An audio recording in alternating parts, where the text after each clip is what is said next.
ఇక్కడ ఈయన మనస్తత్వం ఏంటో మనకు అర్థమవుతుంది. వీళ్ళకి ఎంతసేపు ఇదే ధ్యాసిక.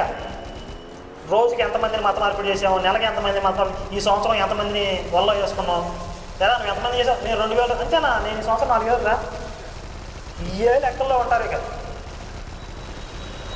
అదే ఉద్దేశంతో నన్ను అడుగుతున్నాడు, నువ్వు ఎంతమందిని మత మార్పిడి చేసేవాడు. మా కాన్సెప్ట్ ఏంటంటే క్రైస్తవులు హిందువులుగా, హిందువులు ముస్లింలుగా, ముస్లింలు జైన్లుగా, సిక్కులుగా, లేకపోతే ఆడవాళ్ళ మగవాళ్ళుగా, మగవాళ్ళని ఆడవాళ్ళలాగా, జంబలికి పంప సినిమాలలాగా ఇలా మార్చే కాన్సెప్ట్ ఏం మేము పెట్టుకోలేదు. మీరు ఇలా దొంగ ప్రచారం చేస్తున్నారు కనుక వీళ్ళు చేసే ప్రచారాలు తప్పు, బైబిల్లో ఉన్న విషయం ఇది, హిందూ గ్రంథాల్లో ఉన్న విషయం ఇది అని మా బాధ్యతగా చెప్తూ వెళ్తున్నాం. దీన్ని ఎవరైనా సత్యాన్ని తెలుసుకుని స్వీకరిస్తే సంతోషం, స్వీకరించకపోయినా మాకు వచ్చే నష్టం ఏమీ లేదు.